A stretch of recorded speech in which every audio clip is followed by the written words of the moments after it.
So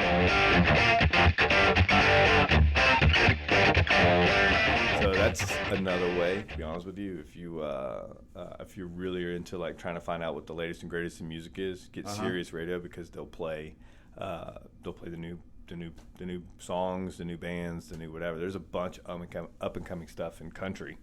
Wow. Yeah. So I'll have to check that out. cool. Hey, everybody. So welcome back to another episode of the Big B Mortgage Podcast. That was a little bit of a pre-intro here. Today I've got my buddy and fellow Movement Mortgageer, Mr. Tony Ruff. How What's you doing up? today, brother? I'm good, man. I'm real good. Yeah? Yeah. Did you even know I was recording you right now? I had a little You bit had of a little an bit of a idea that it was suspicion, going to be right? like a intro kind of test 1, 2. But yeah, no, that's good. I can talk music all day, man. Oh, dude, I love it. I love it. You know, I think life should have a soundtrack. Yeah. You know what I mean? Yeah. Like, because it's crazy how it can just affect the mood or change the mood.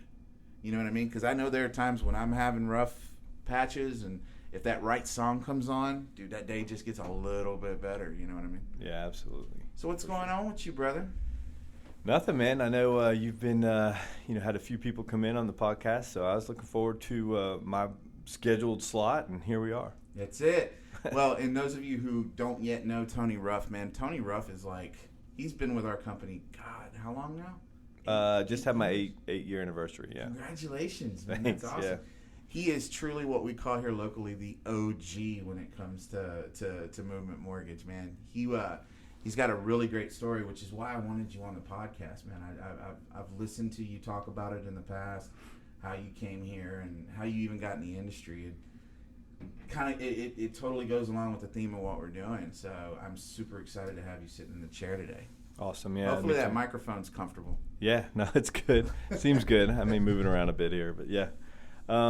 It's the mortgage business is one of those businesses that I never ever saw myself in. Really? Because I considered myself, growing up as I was a restaurant guy, right? Like Right. I was been in restaurants, bartended, worked for restaurants, traveled doing restaurants, and just made a really good living in the restaurant business. And for me, anything in finance, just was like not going to be an option for me. And so when you think about mortgage lending or mortgage banking, and you see people, like I started in Charlotte, North Carolina, right? So you see people there, everybody wears suits, ties, the whole 9 yards. Yeah.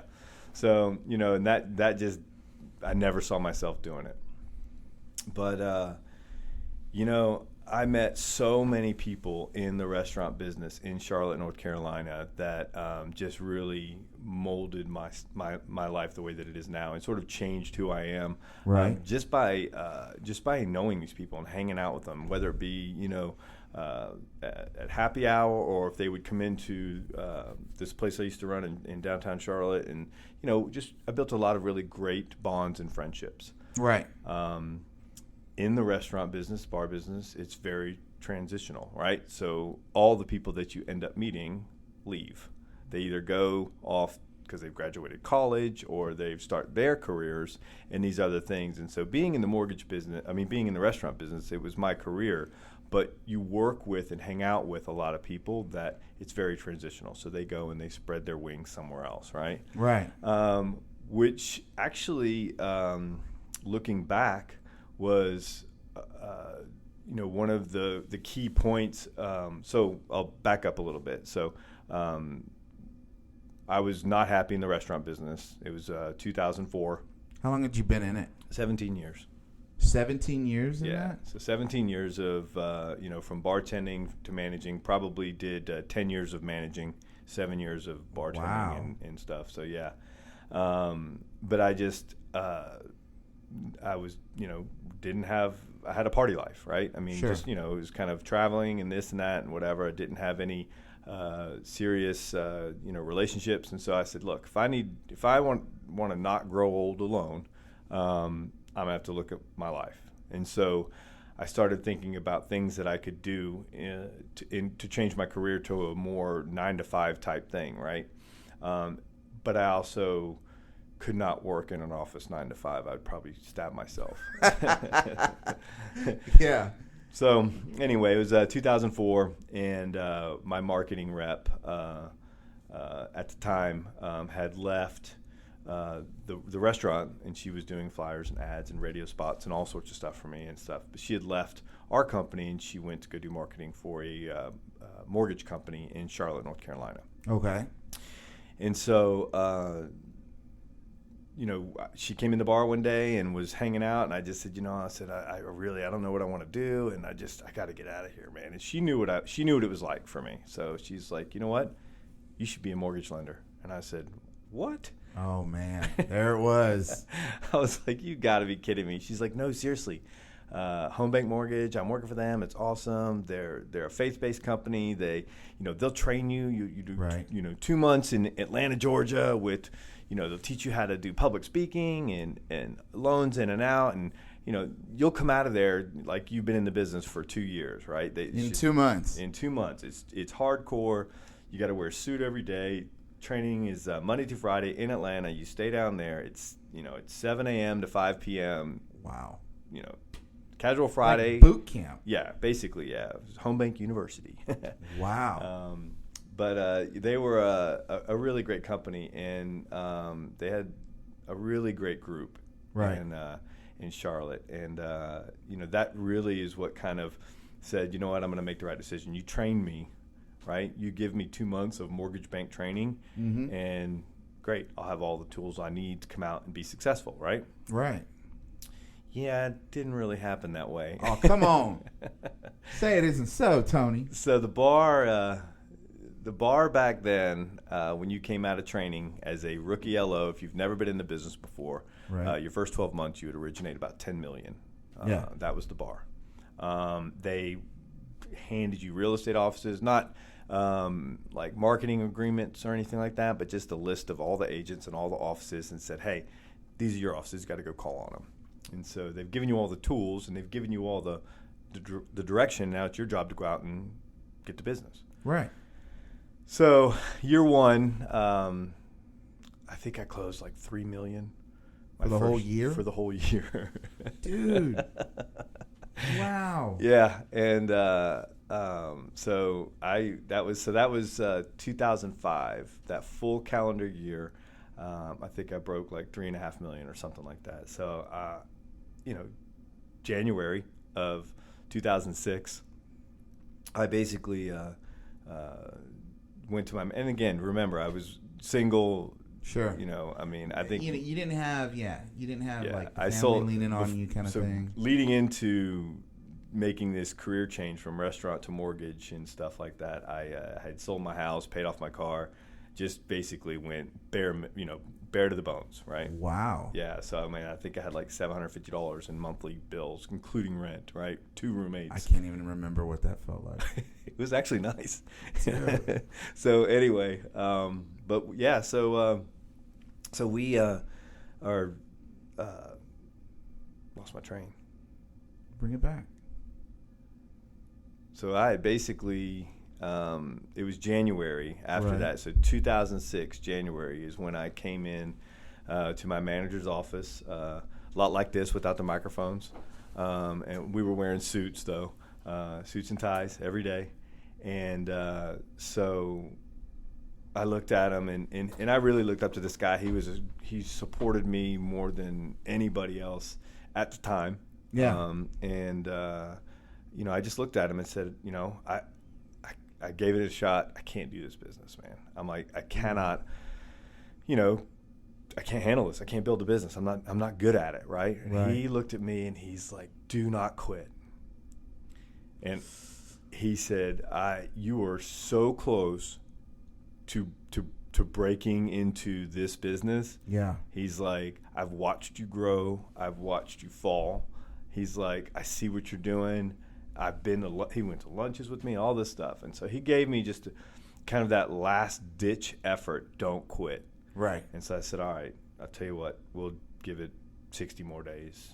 I can do that. And, I'll give it all I got like I've been doing, but I'm going to have to make a decision here soon. He's like, I get it. He goes, appreciate that. Next thing I know, Steelers won their Super Bowl, first one to Bill Cowher, and I never looked. I just shot off. Really? Yeah.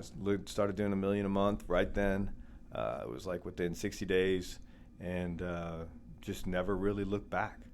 But you were at that crossroads. Oh, absolutely. That so many are at. Yeah. Or have been at, right? And I feel like I've been given a great opportunity with a great company. I mean, they sold to always close on time, 30-day closes or less. Sure. Never, we never missed a close.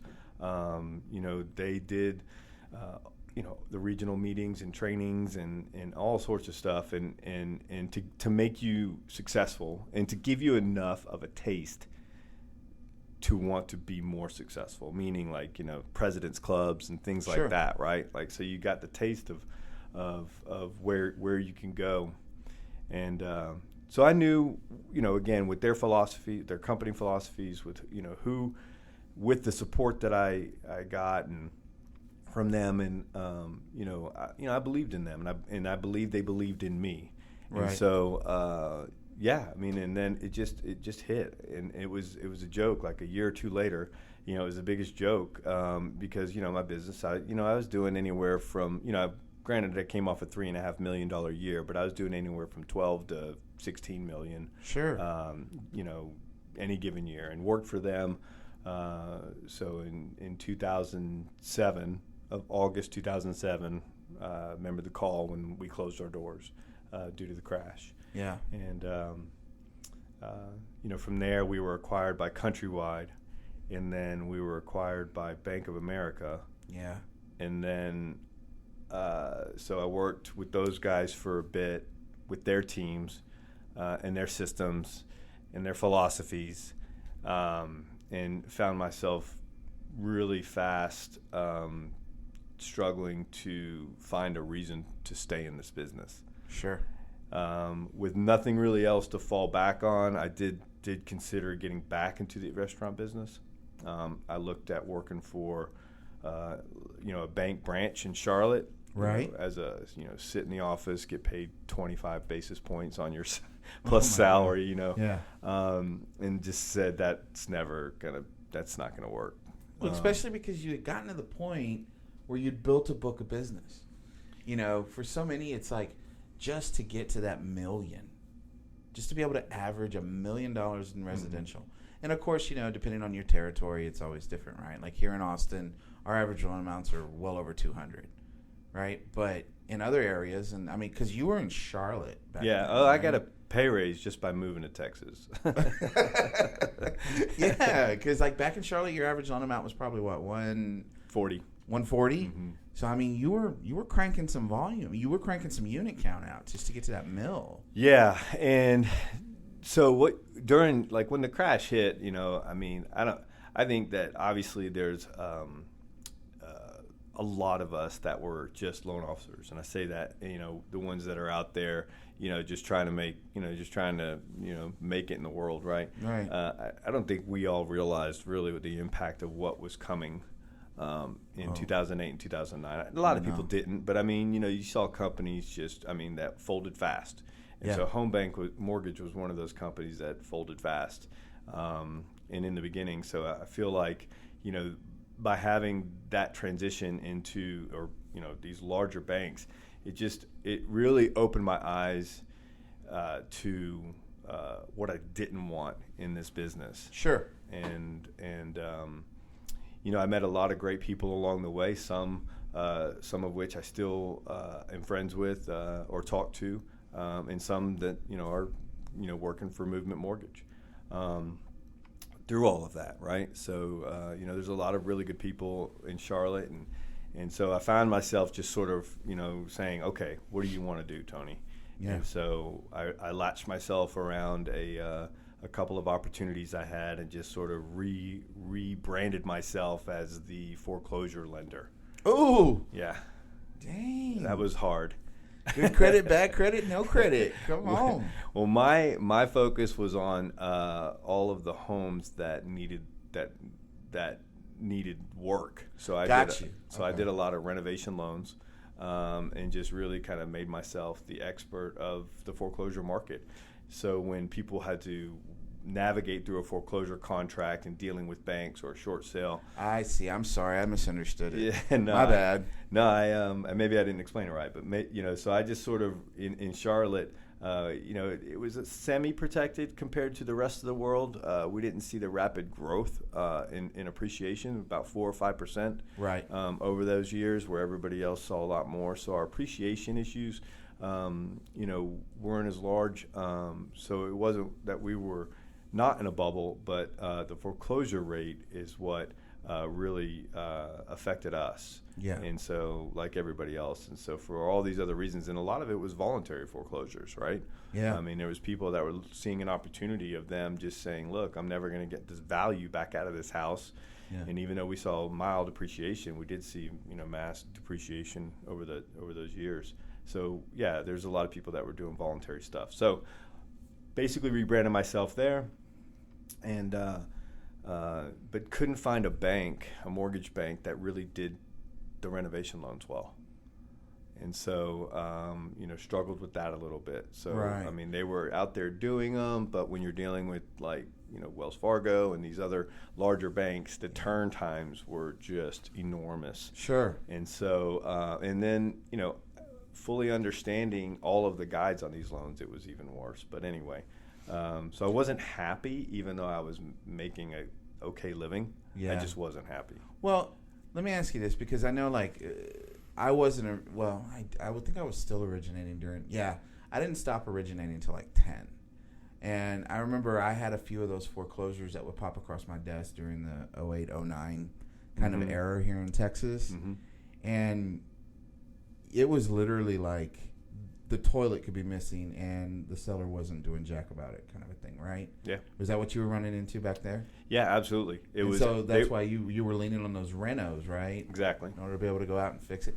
See, I didn't, So what I did is I was already working with a Bentham real estate group in Charlotte, North Carolina. And if you know anything about Jason and David Bentham, they are born-again Christians, but they ran the largest foreclosure listing firm in the Charlotte area, and then they went national, and so it's kind of an oxymoron. They're born again Christians, but here they are handling all these foreclosures, and so when people are dealing with some of the worst times of their lives, they've got some of the best people around doing it, and so in a bad situation, it's it happens, but we would try to. So from our standpoint, what we just started doing was we just tried to figure out ways that we could get these homes sold and start to just get rid of that foreclosure inventory. And so it was pretty cool. I mean, I was on all their listings, and so they had hundreds and hundreds of listings, and I was their preferred lender. So I mean, I just held classes and inadvertently became a pretty good expert. When people were dealing with a foreclosed home, they would call me up to help their buyers because of the reputation that I built. So it was pretty cool. Yeah. Wow. So who were you with at that time? So I was with during this period. I was working with. So at the time before I joined Movement Mortgage, I was working for a company, Covenant Mortgage, and Covenant Mortgage is now part of Supreme Lending, but it was when Home Bank Mortgage went under. I worked for Countrywide briefly, Bank of America in the buyout, and then from there I went to another small company, F&T Mortgage, that got bought up by Metro Cities, and then they got bought up by Prospect Mortgage. Gotcha. So was with Chase for a little stint in there, and then from Chase before F&T Mortgage. So basically it went Countrywide, Bank of America, Chase, F&T Mortgage, gobbled up by Prospect.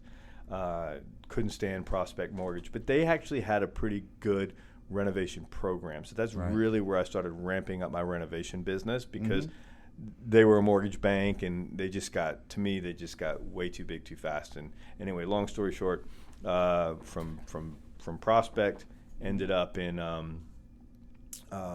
back with Covenant Mortgage, who was Chris Lewis and Patrick Flood, who Pat Flood owned Home Bank Mortgage out of Atlanta, and so they had another company that they were ready to try to get going. So I went back with the people that I got into business with, because I knew where their heart was.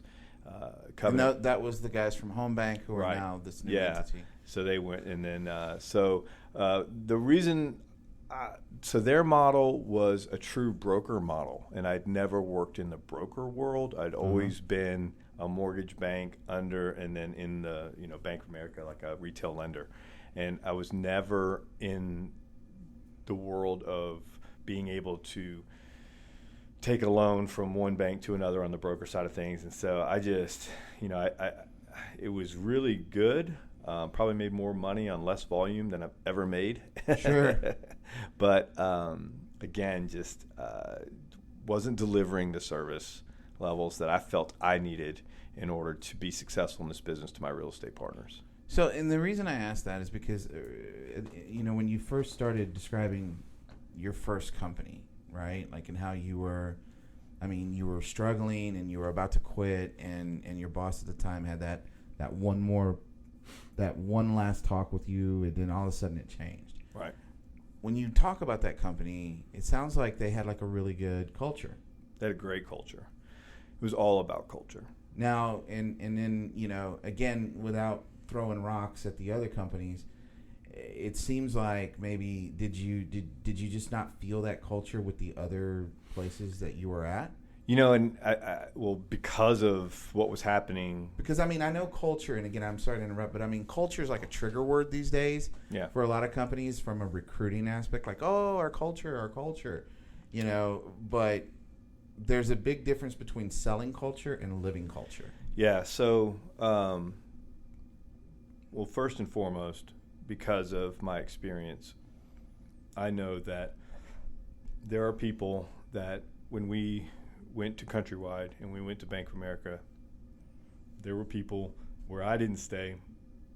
There were loan officers that did stay. Yeah. And they loved it. Sure. Right? And what I was missing, and I think that, so I worked for like 5 or 6 mortgage companies in a 2-year span. Sure.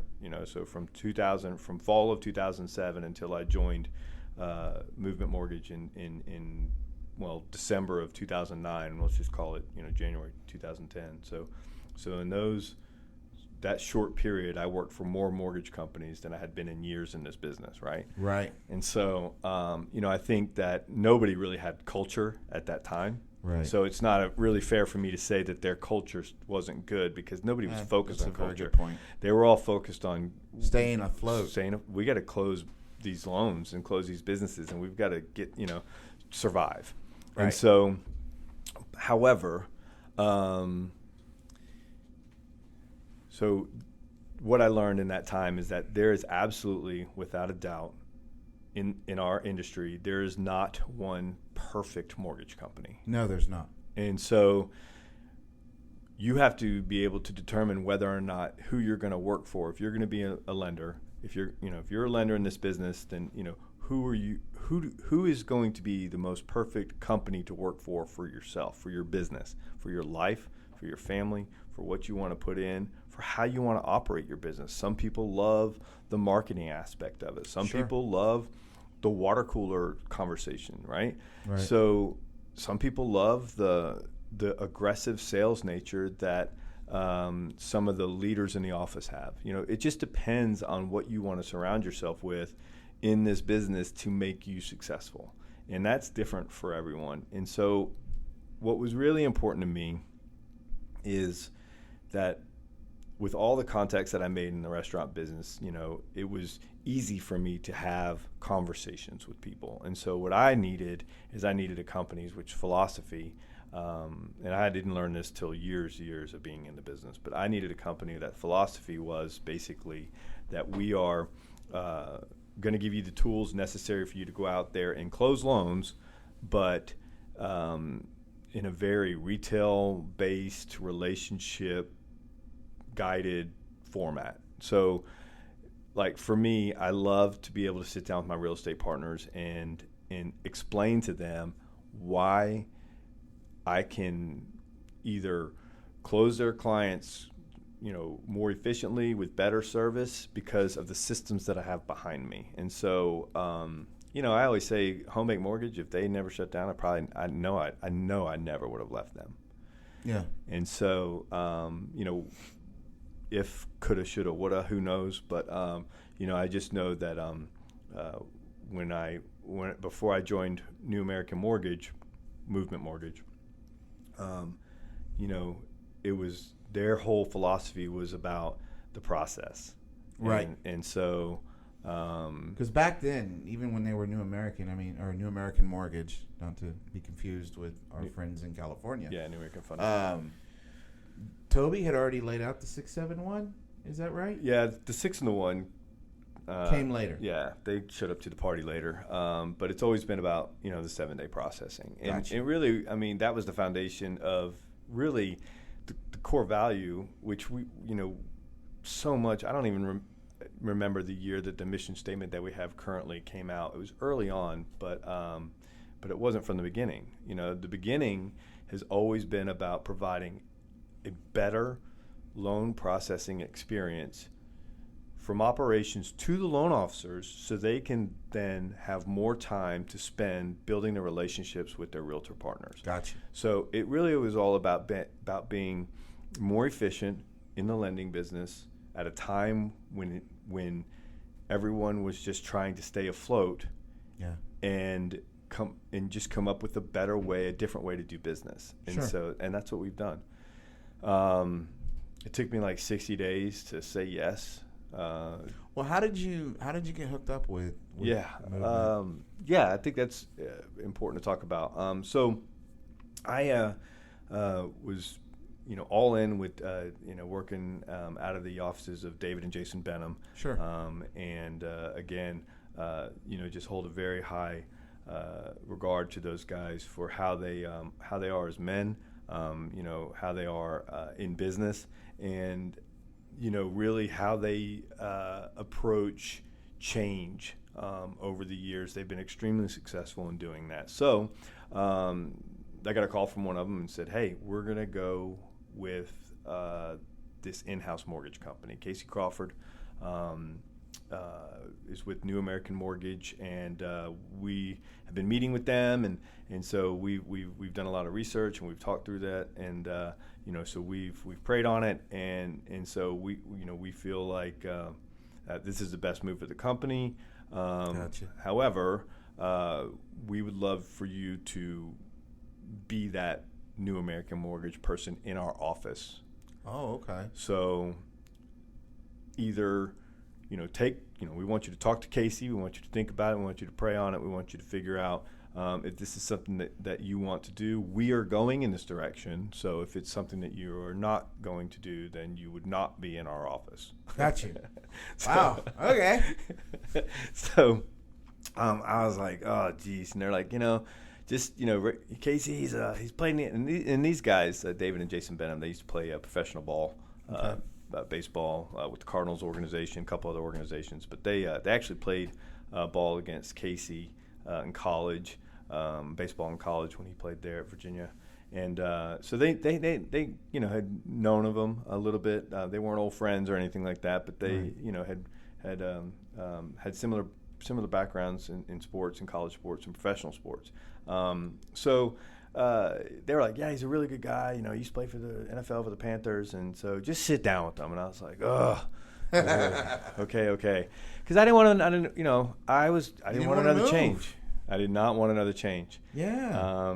You had to have been sick of. Yeah. Just filling out the freaking paperwork. Yeah, and so I had another. They weren't my sole account. Like I had another account with Scott Wilkinson and Associates, who's now powered by ERA out of Charlotte, and he was a online real estate brokerage house, had like 800 agents, provided leads, and did the Google search engine optimization and all that stuff. So he had a really, really great online presence, and so I was working with Scott for years, Scott Wilkinson, and so I kind of was talking to Scott, and Scott's like, maybe this is the time that we look at something, right? And we never got far into that conversation because I was just scared to death of it, to be honest with you, right? Right. Like starting up something, knowing the challenges that were day in and day out. I just didn't see that, as being incredibly appealing. But Scott Scott Wilkinson was also a very dear friend of mine and was a very important part of my success as well. Right. So, I'm at a crossroad, a big one, and I got to figure out, am I staying on this side or that side? I mean, I'm assuming there was a degree of comfort, right, where you were? Yeah, and so it ended up, there was. And so it was one of those situations where I didn't know how to make a decision. I was driving down the road. I'll never forget where I was, driving 77 North, right under Tavola Bridge Road, or Tavola Road Bridge right there. And about 5 miles prior to that bridge, I'd asked God to help a little bit. If he could just sort of, give me an edge or a push or a nudge somewhere. And then I remember coming out underneath that bridge and just having a clear thought that I needed to join New American Mortgage. Really? Yeah. And looking back, I know that it was, without a doubt, the best decision I could have ever made for my career. Wow. Dude, wow. I mean, to have that kind of clarity in that amount of time, yeah, that's awesome. Yeah, it took me like 60 days, like I said, from the time I talked to Casey. Well, but wait a minute, hold on. When you had this moment of clarity, though, with the prayer, right, had you already been talking to Casey? In other words, were you in that 60-day era? Yeah, so I had been talking to Casey. Sure. Scott and I had been mulling it over with no movement, and we were just like, I was really, everyone was waiting for me to make a decision. Yeah. And you were on the fence. Yeah, I mean, the Benthams would call me up and say, "Hey, man, just checking in on you. Have you thought about this?" And so I said, "I have, and I'm still working through a couple things. If you guys just give me a little bit more time." And everybody was so patient. Everyone was just like, "All right, we need to make a decision here quick." And like I said, it took about 60 days. I remember. We got through the holidays, and that's when official start date was January 2010. But so it's funny because from that I introduced Casey and Scott Wilkinson after I made the decision to go with Jason. I said to Casey, I said, "Why can't I do both?" He's like, "Well, you need to originate, you need to sign you this, and whatever the reasons were, and who knows? I mean, at the end of the day, but basically." So I saw an opportunity there, and I introduced Scott and Casey together, and I know they had a successful working relationship, and they helped each other out as well in Charlotte, and so it's just been one wild road. But I say I know that it's been the right decision for me because fast forward another year, so I worked for them for a year. I believe I originated like 8 or 9 million my first year with New American. Right. And so my wife and I, she's a Texan, so they don't tell you that if you marry a Texan that you're going to end up in Texas. You're going to end up in Texas, baby. So we had gotten married in March of 2010, and then in 2011 she had an opportunity with Starbucks to come back to Texas, and so she really wanted to do that. So we talked about it, and so I was up for it. I'd visited a couple times and said, "Yeah, let's move to Austin." And so I said, "Well, let me talk to Casey and Toby and see what they say." And so the first initial reaction was that they were going to miss me. Right. And then we didn't have an office. Because we weren't in Texas. No. Well, we had a Remax office up in Dallas. Yeah. And but then we still weren't really in Texas. Yeah, it was a Toby Harris relationship. Right. That he knew from back in the day, and so Toby had got us an office, so that the company was licensed in Texas. And so anyway, I just told Casey, I said, "Hey, I was thinking I'd open an office in Austin, if that's all right." And he was like, "Heck yeah, man!" And he called up Toby and just before Toby could really say anything, he had him on speaker and he says, "We're going to Austin."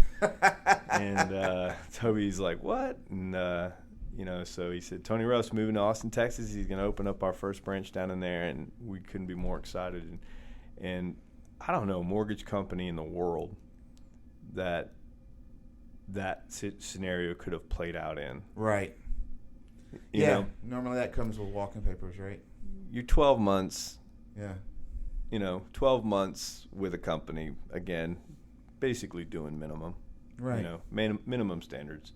And, they see the value, the opportunity in you. And Yeah. so, a year in, I already knew that Movement Mortgage, after I had, spent the first 12 months, that it was a company that I could sell. Yeah. And I didn't know anybody in Texas. I knew my wife and my dogs. And from there, but I knew I didn't want to start at another mortgage company. Right. And I had found what I needed to be successful in this business. And that is a company who really is about the realtor experience, the home buying experience, and that everything that we live and breathe and eat and just our being is about that. And so when you have somebody behind you, who cares if the flyers, or you have a CRM, or you've got the best operating system, or Optimal Blue is or isn't working right. I mean, at the end of the day, none of that matters, right? Because Right. you've got this enormous amount of support and just common ideology of how this business needs to be done. And it's just, there's a better way to do it. Yeah, I wholeheartedly agree. I mean, and I think I've probably shared with you before, but I had the exact same kind of reluctance you did when I was getting approached with this. I mean, I was in a place where I was comfortable. I was, financially I was doing fine, and all of a sudden, here comes this company out of nowhere, right? And it was and it's a long story, but basically a friend of mine that I'd been trying to recruit decided to come to Movement and took me to lunch, and then dropped the bomb on me, and next thing you know, I'm sitting in front of Chris Blevins. But I procrastinated that decision, and I'll be honest, I almost turned it down like multiple times. Right. But there was this voice, right? Like in the back of my head, it just said, "No, you need to take another look. You need to take another look." And that's what for me, it was the videos, man. Like, it's always been, like, for me, it was what we were doing, because a mortgage company, first off, I didn't really believe the 671. No one does. No one does. I mean, you hear this from the outside. Oh, you're going to underwrite my file in 6 hours. Okay, you're so cute. But then you see it happen. Yeah. Or I'm going to process your file in 7 business days. And then you see it happen. But, from the outside looking in, it was just sounding like a bunch of sales pitch. But when I got to the point where I was looking at what they were putting their profits into, right, as far as giving back, I mean, that's when, break out the Kleenex, like, I'm all in, never looked back. And it wasn't even like, it was weird. It was the one time in my career where I made a choice or a decision that wasn't focused around how much money can I make. Yeah, I mean, and dude, there's a lot to be said for that, right? So, I think, cliches, we kind of throw them around a little bit, like, you put people first, you never be Sure. second, right? But I really think that cliches are something to be valued and used in our business, because, a lot of times they turn out to be right.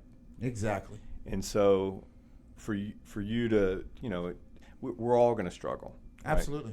And it doesn't matter what company you work for, there's going to be a struggle somewhere. There's going to be something that they don't do, fantastically well. And so for me, it goes back to just that, right? What were you looking for at that time? Exactly. And 'Cause what it's different for everybody. it is, So, and when you find it, I've been here 8 years, and I'll retire here. Yeah. And that's really kind of, You're the OG, baby. it's kind of cool. I mean, you got to watch, not only you started in the company when they were relatively small, mm-hmm. right? And you've seen this crazy growth that they've gone through, not only nationally, but just here in our own home state. But I mean, yeah, that's got to be really cool to be able to sit back and watch that or experience it. Yeah, so me, I think well enough there's maybe a lot of people, or a few people listening. The 3 people. There's like listening. 6. Yeah, the 3. We're up to 6. I doubled my exposure. Yeah. Hi, Mom. Yeah. Hi, Kristen. There you go. That basically that maybe even saying why is this guy, why is he not managing? Why is he not doing this or that or whatever? I don't manage. I don't want to manage. And it's been one of those situations. I think when we look at everything in your life, right? You look at the whole, like how you are as a person, how many hours you want to put in. The mortgage business is one of those really fun businesses that actually gives you back exactly what you can put in. Right. Right. And how you put that in. Right. So for me, the whole managing aspect of this was, I knew that I could go out and sell the company and do loans very well. Sure. And so to me, that's always been what's the most important, because I can sort of control the rest of my life, if that's a thing, but sort of can live the rest of my life how I want to. And it's also back when you go through a mortgage crisis like that, and it's not a fear thing, but it's a value thing for me, where I know where I can add value to this company is by doing more loans better, right? Yeah. As opposed to adding value in the hiring, or the managing piece of our business. I don't think that's where my value is. Right. And so I think I can be more impactful here. But and so finding a company that really kind of lets you be who you are. Yeah. They're not trying to shove you in a particular box. Yeah. I mean, Toby said Texas can be whatever you want it to be. You want to go recruit. You want to do loans, do loans. And I'll never forget that. I said, I want to do loans. And so I bring all of that up, just as a kind of like, finding a company that that it's not just about like, how many flyers can you do for me, and how many marketing agreements are you going to allow me to sign up for, and those types of things. I mean, it's not all about just one or two different things. If you look at it from a whole, your whole life perspective, that's what I try to do anyway. Yeah. Well, and it makes sense. It's kind of like what I hear from that is you found your lane. Is that right? Oh, it's the fast lane. Yeah, and you're in the fast lane. You know what I mean? But I mean, that's the thing, because I think, and I run into it a lot, where people think they want to take on these other roles, right? They think they want to do this or that or whatever inside of this business, and then they jump into it, and it's like, oh, this isn't what I thought it was. I was much happier doing that. Right. And with you, and I know, because, I mean, I've had this conversation like, well, you sure, Tony? You've got so much experience, and you've always been like, look, man, I'll help you wherever I can, but this is what I want to do. It's a great business to be in a lot of different aspects. Sure. Well, there's a ton of opportunity. You know what I mean? Yeah, and I mean, it's so to me, it's everything is worked out. Kind of, circling it back, everything is worked out better than I could have ever imagined when I started on this journey, and when I knew that I needed something more in my life to be more fulfilling. I mean, since leaving the restaurant bar business, I'm married and have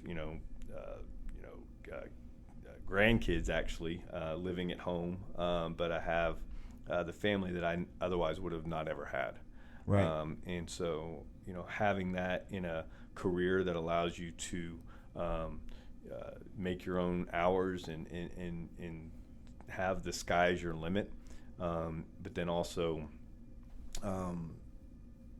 can be done anywhere. I mean, I can, do this for as long as I want, and all of those things just give you the freedom that I needed, and so not having to sit in an office day in and day out and all those other things. Yeah, you get the freedom to get out of the office. And then you start peeling the layers back a little bit on the companies, and it's really like, what is the core there? What are their values? What are they really doing, not saying? Right. And so when you start peeling the layers back, it's really important to see what's there. Wholeheartedly agree. So to those LOs or salespeople, because again, sales is universal in my opinion, but to people looking to take it to the next level, what would your advice be? Give me a nugget. To take it to the next level, be very intentional. Okay. You cannot go through a sales career or sales job, for very long. There's people who kind of, fake it till you make it type attitudes, and can do well for that for a while. But if you really are committed, just be very intentional. The days that you don't get things basically accomplished, there's always a new day. So if you just stay focused on being intentional, I think that you'll find more consistency in your sales life. Gotcha. So let me ask you a question. For Sure. anybody who wants to find you, obviously, Tony Ruff, right? RUFF. Yeah. Right? Rough Rider. Yeah. The OG. How do people get a hold of you, man? Like social media? Yeah. Like what's your thing? I mean, if you basically Google Tony Ruff mortgages, you'll find me. A long time ago, I branded when I was moving from bank to bank. I just went out and got Tony at TonyRuff.com, and then I got www.TonyRuff.com. And so those have followed me for my whole career, and it's yeah. So I just branded my name through GoDaddy a long time ago. So I got tired of changing that email extension. And so if you ever want to find me, that's where it is, TonyRuff.com. Nice, man. Nice. Well, I appreciate you taking time out of your day to come and sit in the chair, bro, and share with us. Yeah, it was good, man. It was good. And this is awesome, man. This podcast thing, I'm glad to see it up and running and actually a few episodes out and stuff. So it's great. Dude, we've been very blessed. I mean, it's, I think I've shared with some before, but yeah, it took me 6 months to finally get to a point where I could actually live with my voice enough to put this out there. And now, I've been very blessed that I've recorded so many episodes. I may have to increase the amount of frequency that we push them out. But yeah, it's a lot of fun, man. And I definitely smell an episode 2 because I think you've got a lot more to say. And I think we've got a lot more to talk about with you. Cool. So hopefully you'll come sit in the chair again here soon. Yeah, definitely. Thanks for having me, man. Talk to you. You bet. Hey, everybody. So that's going to wrap it up for this episode of the Big B Mortgage Podcast. Hope you enjoyed it. If you did, give us a like, give us a share, and leave some comments, man. Give me some feedback. Let me know what we're doing right. Other than that, I hope you guys have a great rest of your day or week, and stay social. Talk to you later, guys. Bye.